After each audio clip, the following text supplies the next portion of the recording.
এখন রাত্রে ২টা বাজে। তো প্রতিদিন রাতেই আমার ক্ষুধা লাগে। সারাদিন আমি না খেয়ে থাকতে পারবো। কিন্তু রাত্রে আমার কিছু না কিছু খাইতে হয় একটু পর, পর। তো কি করবো এই যে আমিও যেমন, আমার জামাইও তেমন। ওরও খিদা লাগে, আমারও খিদা লাগে। পরে কি করবো এখন? ও আটা নিয়ে আসছিল। তো রুটি আমার সচরাচর বানানো হয় না। হঠাৎ বানাই আরকি। মাঝে, মাঝে খাইতে ইচ্ছা করলে। এই যে দেখেন বানাইতেছি আমি। কি করব? আটা সিদ্ধ করলাম। দেন এই যে মাখামাখি করো। গরম ছিল অনেক। তো আমার মতো কে এরকম টেকনিক খাটান? গু গুড়ার ভিতরে হাত দিয়া দেন আমি ই করি। মানে গরম লাগতেছে আমার হাতে।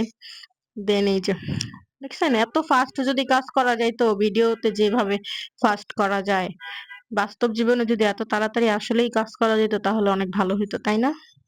এইটা তো ভিডিওতে ১-২ মিনিটে আমি দেখায় দিব। কিন্তু এটা করতে তো আমার অনেক সময় লাগছে। যেই গরম ছিল এটা মাখাইতে অনেক সময় লাগছে। তো এই যে আমি গোল, গোল বানায় নিলাম যেহেতু আমি রুটি মেকারে বানাবো। তো এত বেশি করি নাই। হালকা পাতলা গোল করে নিছি আরকি। দেন আমার হাসব্যান্ড বানাবে, ট্রাই করতেছে কিন্তু ও যেই রুটি বানালো সেটা আর আমার পছন্দ হইল না আরকি। পারে না মানে নাচতে না জানলে উঠান বাঁকা একটা কথা আছে না? নাচতে তো সে পারে না। তাই ওই মেকারের দোষ। দেন আমি নিলাম যে দেখ আমি বানায় দেখাইতেছি। পরে তো আমি বানাবো এখন। দেখেন কারটা বেশি সুন্দর হইছে আপনারা বলবেন। ও নাচতে পারে না এইজন্য উঠানের দোষ। কিন্তু আসলে তো মেকারের কোনো সমস্যা নেই। দেখেন আমি কত সুন্দর রুটি বানাইছি। কিন্তু সে পারে না। দেন আমি সবগুলা শেষ করছি বানানো। তারপর ভাজলাম, ভাজার আর ভিডিও করি নাই।